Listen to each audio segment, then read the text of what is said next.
So I've recently returned home from a trip overseas where I spent about 3 months throughout Sumatra and Laos. Now, while I was travelling, I didn't really have access to a lot of the foods that I normally eat. While stationary for long periods of time, I could go to the markets and get fresh food there and make green smoothies, but didn't really have a lot of the equipment that I use at home, and it was quite hard to prepare other meals.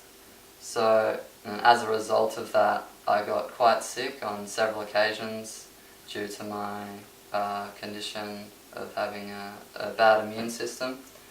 And yeah, it resulted in me with some pretty nasty infections, which inevitably led to antibiotics.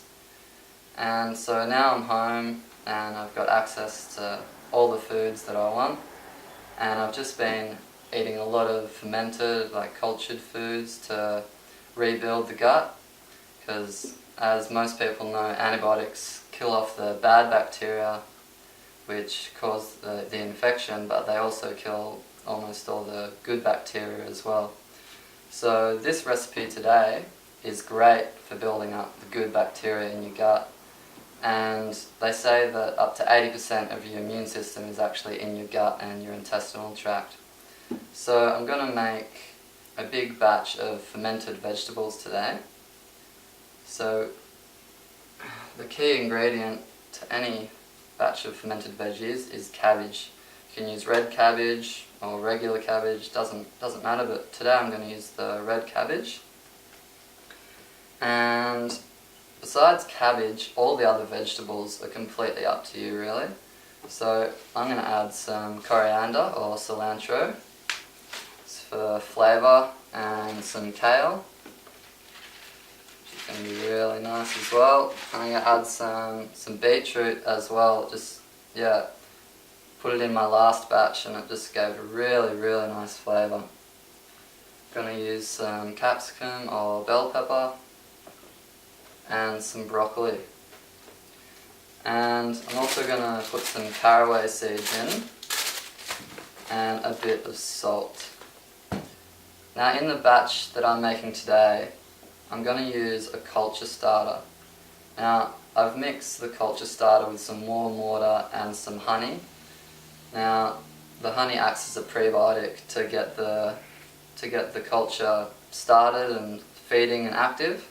So I've just got that there. Now you don't have to add that to your cultured vegetables, but I like to, because it makes sure that you know you're going to have the good bacteria in there.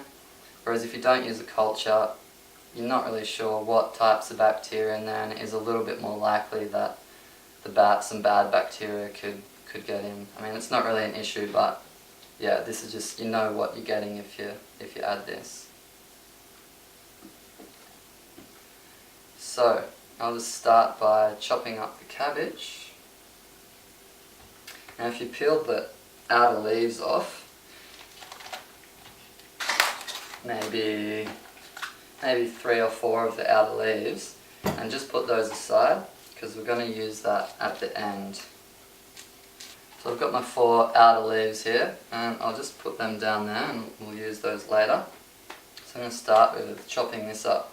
Now alternatively, if you don't have a lot of time on your hands and you happen to have a food processor, a lot of them come with a fitting that you can put on the top, just like a grater, and you can just chop your vegetables into little chunks and feed it through there, and it will grate everything up really nice and fine and be a much quicker job than chopping. But I actually quite enjoy chopping the vegetables, and yeah, I just like getting my hands dirty. So I just want to cut off a section of this. I'll just start with this little bit at a time and just cutting it as finely as possible.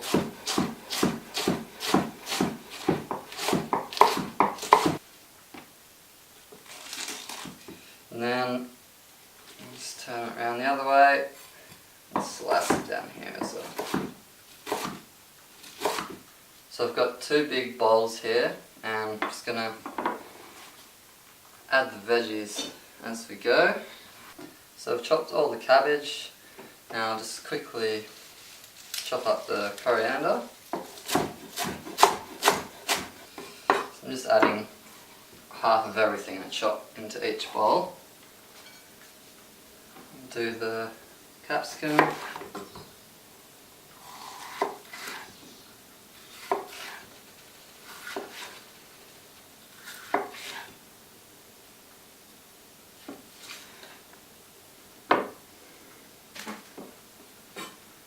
Just cutting it into thin strips.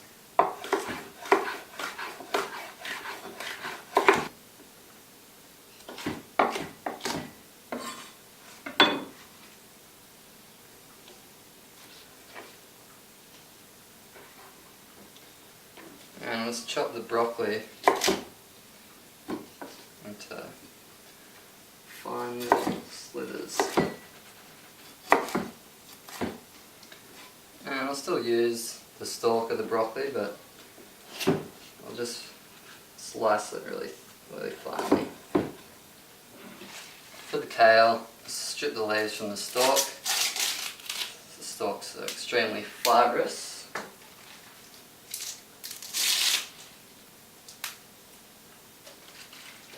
Another thing that fermented or cultured vegetables, or cultured food in general, is great for is helping your digestion. If you have fermented veggies before or with a meal, it will greatly help in digesting the rest of your meal, enabling you to utilize all the vitamins and minerals.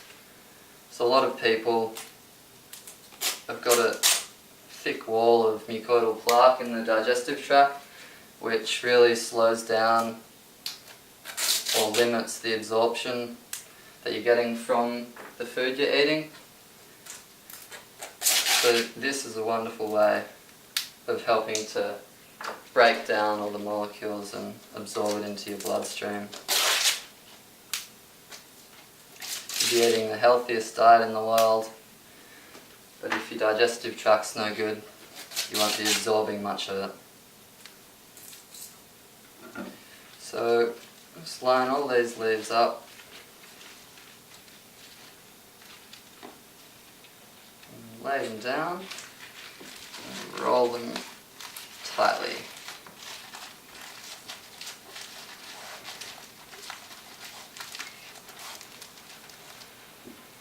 Then we'll just slice it into thin strips.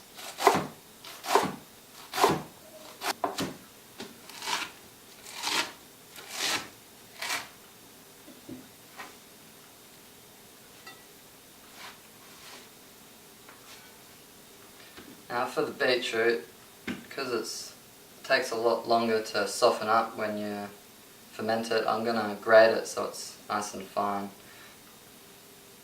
The great thing about fermented foods as well is if you're using ingredients like beetroot, which have a fair amount of sugar in them, when they start to ferment, the bacteria eats all of the sugar, and yeah, it just changes the food completely. It also makes everything, all the proteins and everything easier to digest, because essentially culturing it pre-digests it for you. It's the same with kefir and dairy products. If you ferment dairy products, the bacteria will eat the milk sugar or the lactose in it, so even a lot of people who are lactose intolerant do really well on kefir. And it also pre-digests the casein, the protein in the milk. So that's all of our veggies prepared. Now we've got to get a container to ferment it in. Now here I've got a 4.25 litre glass jar.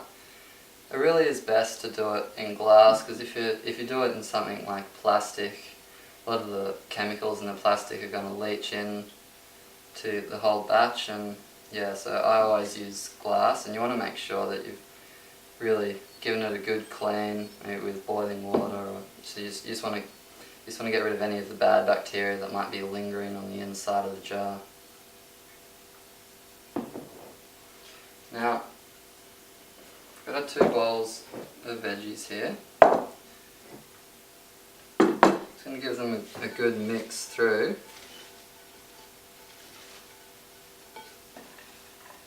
And what we're going to do, it's going to take about 1/3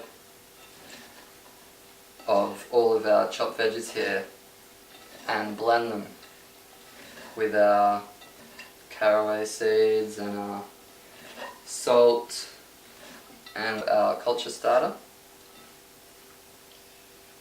And then we're going to use that as a brine to mix through the rest of the vegetables, and it just really helps with the whole process.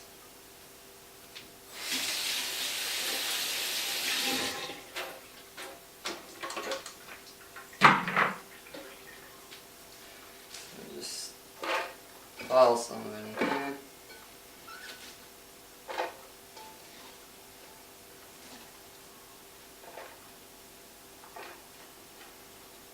I'm just going to use about 3/4 of a blender full, and you just want to add just enough water that it's going to blend nice and smoothly. You don't want to make it too runny.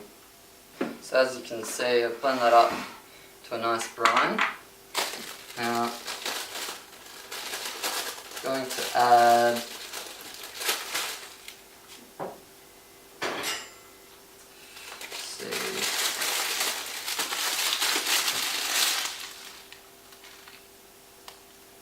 around 4 or 5 teaspoons of caraway seeds.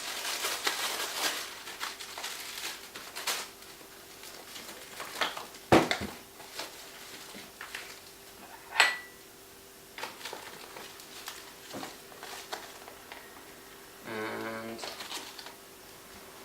around 3 teaspoons of salt. You always want to use a salt like Celtic salt or sea salt, just pure salt.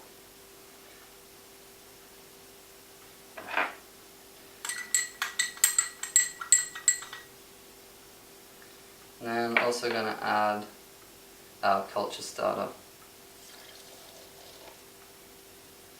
And then we'll just quickly give this another blend, just enough to mix the salt and everything through. Now add our brine back into the vegetables.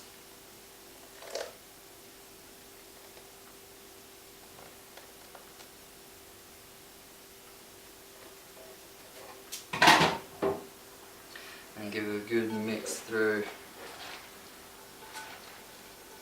Okay, so now it's time to put our ingredients in the jar.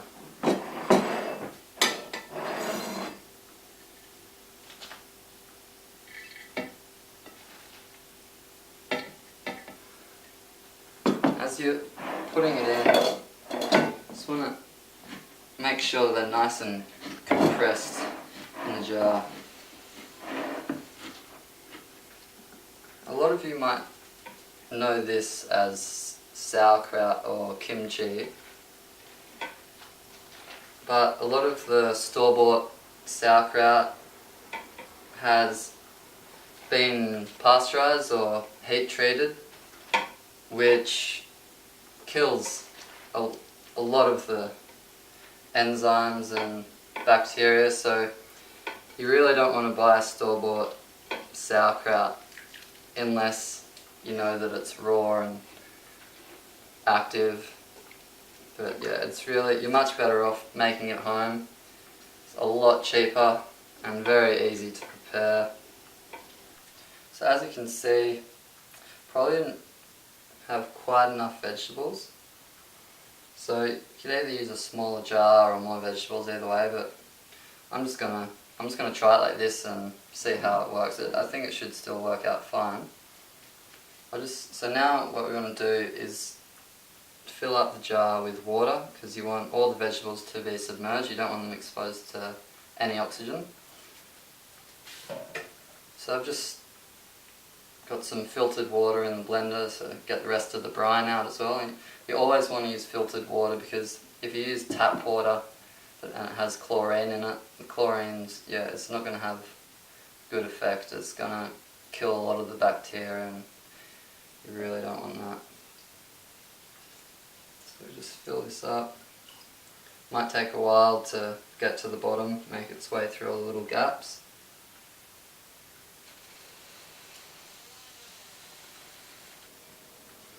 So I've decided to chop up another half a head of broccoli to fill the rest of that space, because yeah, it's probably not ideal having that much room, because you really do want it to be quite compressed. So we'll add this.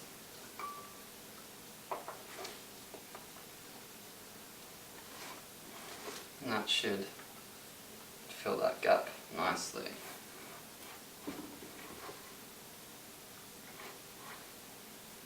Press it down.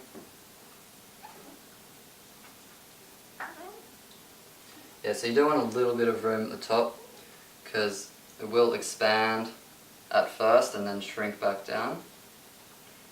And then we'll put our cabbage leaves in place. There we go.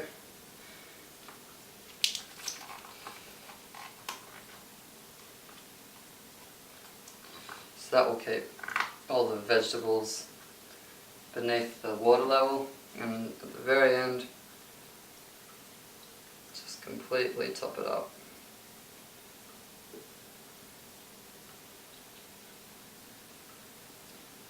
There we go. So now put a lid on. Now you don't want to make this completely airtight, because if you do, after you've left it for a week or however long you ferment it for, and you go to take the lid off, it's going to shoot everywhere. So put the lid on firmly, but bring it back just a little bit, just so a little bit of air can get out. And I also would highly recommend placing your jar in a bowl, because as it ferments, the liquid, as it expands and ferments, the liquid will come out and there will be quite a lot of leakage. Now, the time for fermentation, you can leave it for anywhere from 5 days is probably the minimum, up to a number of weeks, and it will last for months in the fridge once you've finished fermenting it. So just place this in a bowl to catch the leakage and see how it looks in a week. So it's been 10 days, and you can see what I mean by the leakage, or that liquid at the bottom. So you definitely want to use a bowl when you're fermenting. So I'll just take the lid off and see how it looks. So you can see in the top there that the liquid level has dropped down a bit. Now what I usually do is just take the top layer off that's been exposed to the air, just to make sure that if it has gone bad that you're not eating it, and then anything below the liquid level will be fine.